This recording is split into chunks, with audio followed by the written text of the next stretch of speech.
Hello, and welcome to this third episode. It's a sunny morning here. It's a Sunday when I'm doing this recording, whenever it ends up going out. And it's a nice day.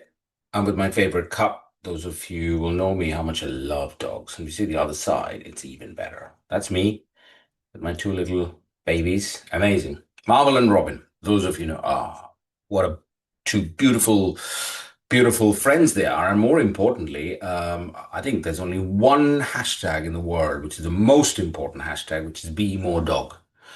And I'm not going to get involved in a debate about what is greater, dogs or I think animals by nature are better. And, I love my dogs and what if you have them, you know what they're like. What are we going to talk about today? Well, we could talk about a lot of stuff. But you know what? Last week or the last episode, sorry, we had James Norton on. And those who haven't seen it, do go back and have a look. Great about his life with type 1 diabetes, some of the stuff he's been engaged in, some of the new stuff the man's coming out with, and most importantly, how amazingly humble he's been living with type 1 diabetes, being such a wonderful advocate. And I suspect a lot of the progress is not in small measures due to individuals like him stepping forward and talking about what living with life is and making the case in the policy circle, etc. But today, I wanted to talk. I want to talk about, I see these things and it gets sometimes my blood pressure up.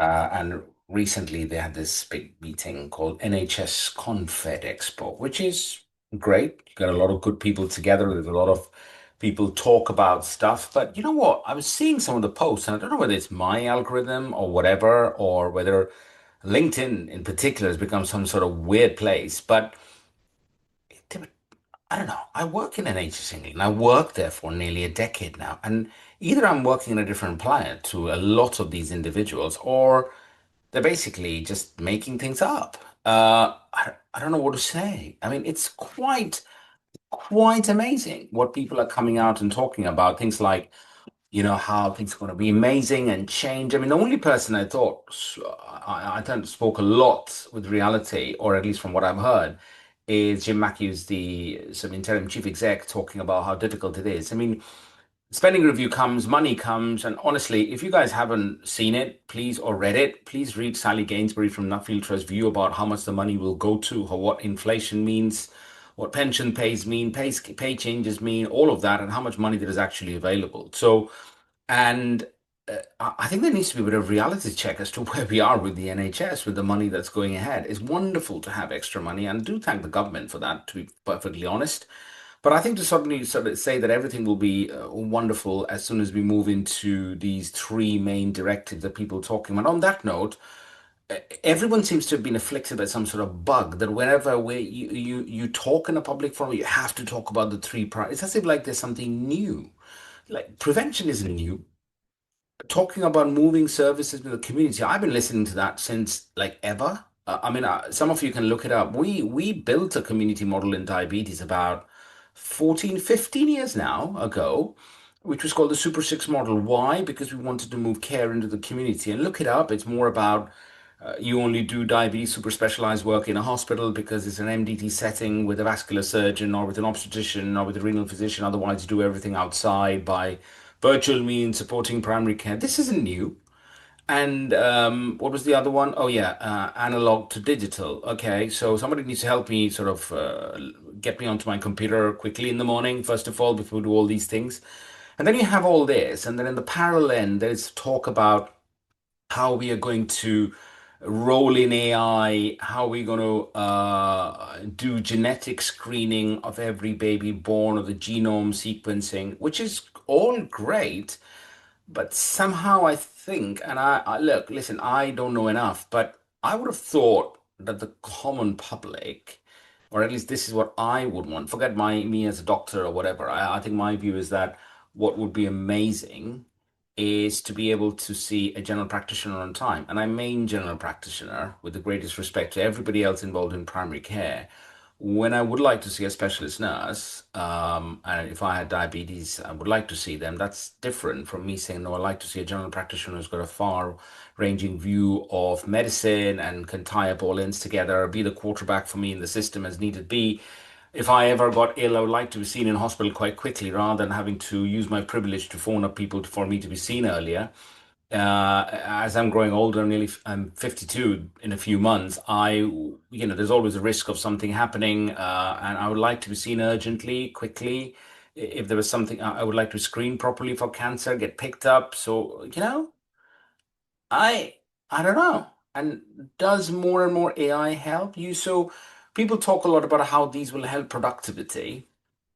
And if you look at the numbers, you're trying to get productivity out of the NHS, which the NHS hasn't been able to do for years. And people always wonder, why is productivity not great? We're putting so much money in, but you got to look after your staff, right? You name any which way, pay, quality of life, working in the NHS. I mean, I can speak out from a doctor's point of view.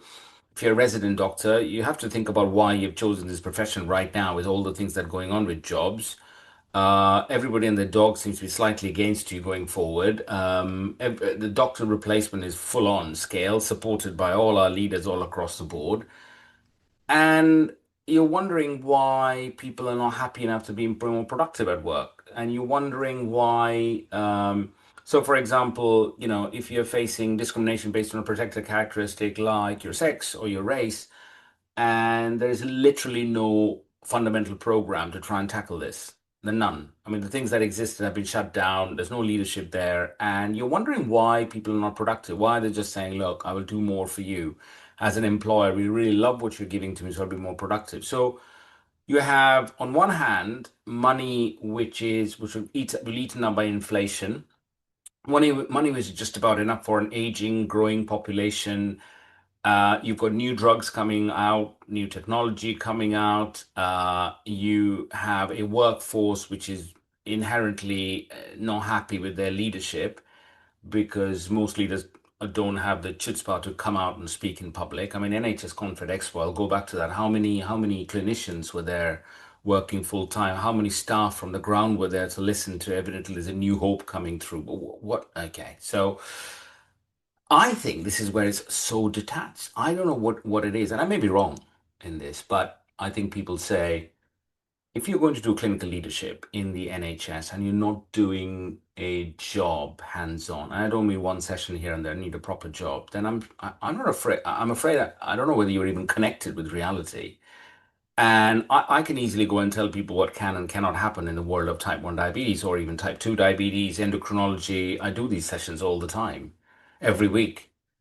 But at the moment, you just need to pick a selection of things that are coming out from NHS Conflict Expo and all these people, the businesses that are there. I know people are trying to make business, but I think a lot of you are being sold a pup because I'm not sure how things will work out unless people make a choice about what they want to prioritize going forwards. Now, it sounds like so either we prioritize or we look around and say, we're going to do everything and just be do sort of a half-cocked job at everything. Because if your A&E isn't great, if your cancer care isn't great, if your access to our GP isn't great, then where are you progressing as a country? Sounds fantastic when you talk about how we're going to open up the world of digital revolution. You know what? I work in diabetes where digital is pretty much part and parcel of a lot of work we do, right? And I don't know whether people are connected fully with the problems in the NHS. You can't even do data sharing properly. But we have. And so I don't know. I just would like to ask all leaders to just be a bit more realistic. I think people value honesty. That's my honest opinion. I've been very blessed with luck and fortune being in the right place, right time in the world of type 1 diabetes. And that certainly helped, if you ask me about, the relationship that you build with the community has been based on a lot of honesty as to what's possible, what's not possible. And I don't see a lot of that. I think there's a lot of what I call the Lego movement of, if you have seen the Lego movie, there's this amazing song, Everything is Awesome. And it feels a lot of that right now. I don't know why, but it feels a lot of that going on right now, which is the money's here, the spending group is here. And I get it. You have to say it to make yourselves much more popular to people or to be in the right places, have access to the money. I get all that. But you got to be honest. And I think as I go back again, I like what Jim Mackey said. At least there was honesty about, look, it's going to be really, really tough. We have got this money. It's going to be really tough taking things forward. And if we don't accept that and we don't say these are our four or five main priorities going forward, then I suspect we will continue to struggle. And which brings us to two things I just wanted to sort of also mention as part of this podcast. One is uh, you have the situation about, if we're not going to talk about, so if we're not going to talk about failure, then I don't think we are uh, in the right place to do good leadership, right?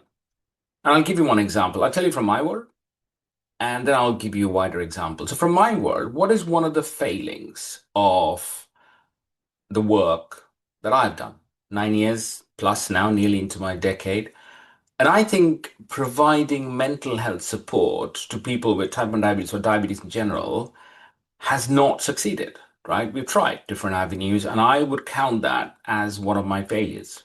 No question about it. It's an unremitted condition, unforgiving condition. I would love to get more psychologists, psychiatrists into the play, and that's never progressed. In spite of everything I've tried, that's never progressed, and that's a failure, right? And I really, really wish the person who comes after me takes that real gauntlet up, trying to because it makes a big difference, especially in the transitional clinics, adolescent lives. Living with this condition is tough, and eating disorders. And I really wish people will take that up because that's not been a success story for me.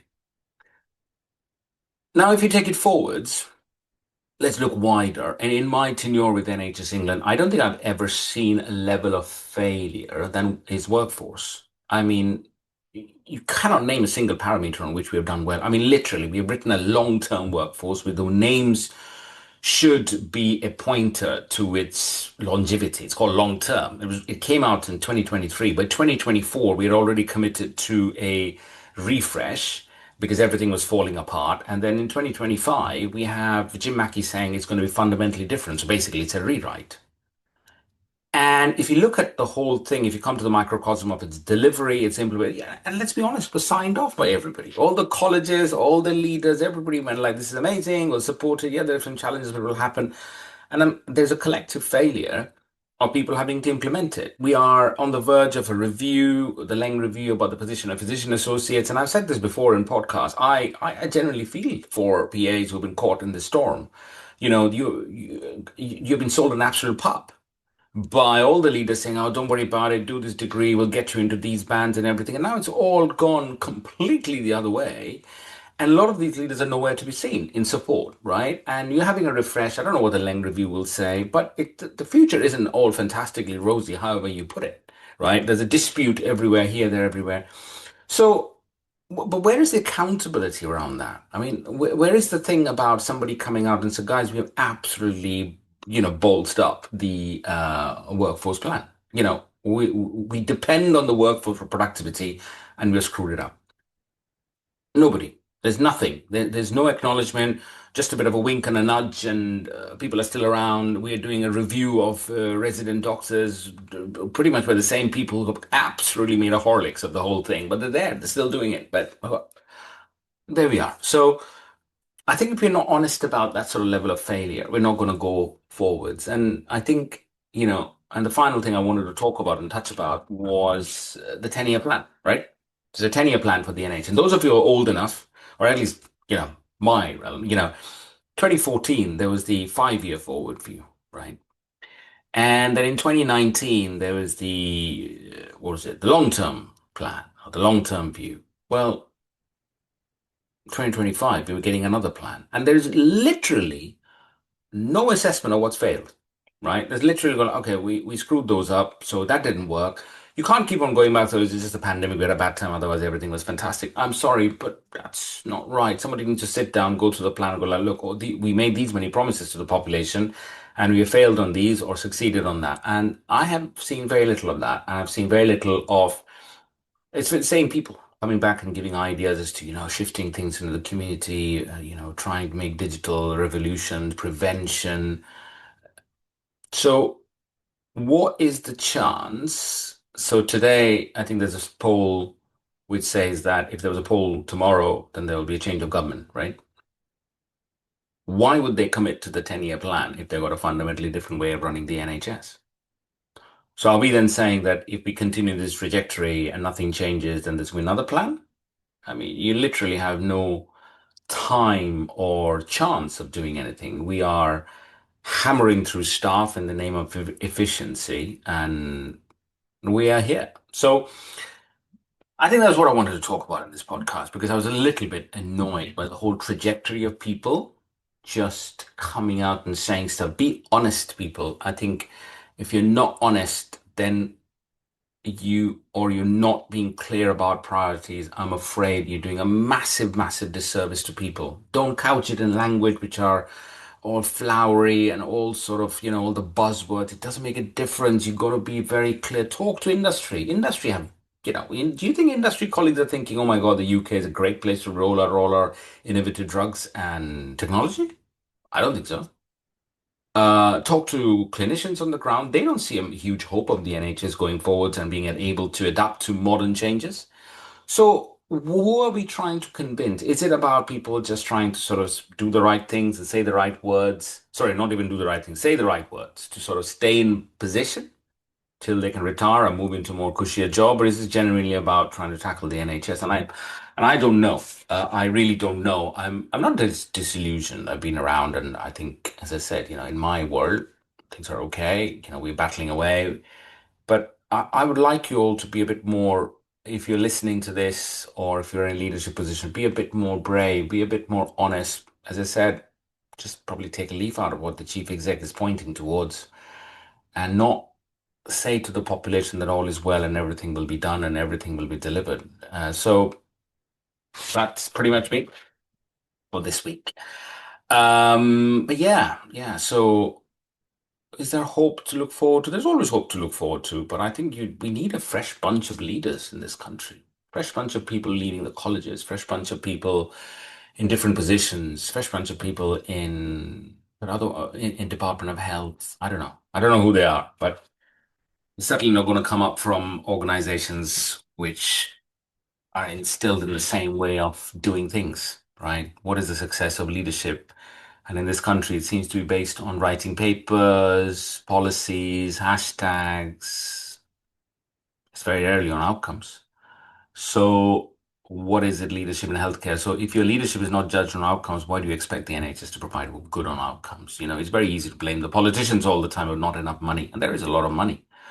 But somehow we don't do enough about judging the outcomes, making the decisions, and taking things from there. So, yeah, that's me for this week. So, have a think, see what you feel. This is my YouTube channel, so it's my way of putting across some views and points. My nudge to people to probably change their behavior and they'll and be a bit more reflective of things that are not working. So, see what you all feel. So till the next one, thank you very much. And the next one, we are planning to do something on the whole kerfuffle that is obesity care in this country. Well, that would be interesting because there's a lot of chat, and we shall see how that's panning out. But we'll bring a guest, and it will be great. It will be great fun, at least to listen to some solutions as well. But for today, that's about it. And as I said, my final plea to everybody is that just consider being a bit more honest, being a bit more open to the population you're serving. It is a wonderful, wonderful privilege to be in a position whereby you can shape healthcare, give ideas and stuff. And it wouldn't be wonderful if we all could turn around and be a little bit more honest and even nudge our politicians towards that honesty if we want this NHS to carry on, or at least to carry on where it gives good outcomes and helps people. So I'll finish there. Thank you very much for listening and subscribe if you want to. That's about it for this week.